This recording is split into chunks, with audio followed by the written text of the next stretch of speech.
എറണാകുളം ചോറ്റാനിക്കരയിൽ 16-കാരി മരിച്ച കേസിൽ പോലീസ് അന്വേഷണം തൃപ്തികരമല്ല എന്ന ആരോപണവുമായി കുടുംബം. കൊറിയൻ സുഹൃത്തിന്റെ മരണത്തിൽ മനം നൊന്താണ് ജീവനൊടുക്കുന്നത് എന്ന കുറിപ്പ് കിട്ടിയെന്ന പോലീസ് വാദത്തെ കുട്ടിയുടെ അച്ഛൻ തള്ളിക്കളഞ്ഞു. പോലീസിന്റെ നടപടികളിൽ ദുരൂഹതയുണ്ടെന്നും ആരോപിച്ചു.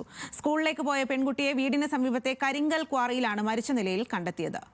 ഇസത്ത് സുൽഫിക്കർ തയ്യാറാക്കിയ റിപ്പോർട്ട് കാണാം. ഏതാനും ദിവസങ്ങൾക്ക് മുമ്പാണ് എറണാകുളം ചോറ്റാനിക്കര ഭാഗത്ത് 16 വയസ്സുകാരി മരിച്ച നിലയിൽ കണ്ടെത്തിയത്. അത് ദുരൂഹ സാഹചര്യത്തിലായിരുന്നു മരിച്ചത്. മാത്രമല്ല, അതിന് പിന്നീട് പോലീസ് അന്വേഷണത്തിൽ അതിനകത്ത് കൊറിയൻ കൂട്ടുകാരൻ ഉൾപ്പെടെ അതിനകത്തൊരു പ്രതിയാകുന്നു എന്നുള്ളൊരു സാഹചര്യമെല്ലാം ഇതിനെ ചുറ്റിപ്പറ്റി ഉണ്ടായിരുന്നു. ഇപ്പോൾ ആ പോലീസ് അന്വേഷണത്തിൽ കുടുംബം ഒട്ടും തൃപ്തരല്ല എന്നാണ് പറയുന്നത്. ഇപ്പോൾ മരണപ്പെട്ട കുട്ടിയുടെ പിതാവ് മഹേഷ് നമ്മളോടൊപ്പം ചേരുന്നതാണ്.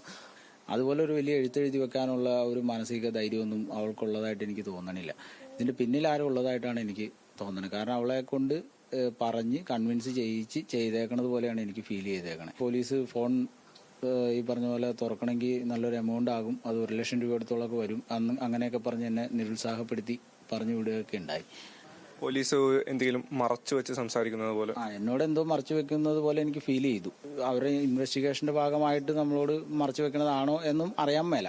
സ്കൂളിൽ തന്നെ സഹപാഠിയായിട്ട് പഠിക്കുന്ന ഒരു കുട്ടിയിൽ എനിക്ക് ഒരു സംശയമുണ്ട്. കാരണം ആ കുട്ടിക്കും ഈ പറഞ്ഞ പോലെ കൊറിയൻ തരമായിട്ടുള്ള കാര്യങ്ങളുണ്ട്. ആ കുട്ടിയുടെ കൊറിയൻ സുഹൃത്ത് കൊടുത്തു വിട്ടതാണ് എന്ന് പറഞ്ഞുകൊണ്ട് എനിക്കൊരു വാച്ച് എൻ്റെ മോള് ഇവിടെ വീട്ടിൽ കൊണ്ടുവരികയുണ്ടായിരുന്നു. അല്ല, ഈ കൊറിയൻ ബന്ധമെന്ന് പറയുന്നത് അത് ശരിക്കും ഒരു സംശയിക്കുന്ന ഒരു ഇതാണ്. അതിനകത്തൊരു സത്യാവസ്ഥ ഉണ്ടോ ശരിക്കും?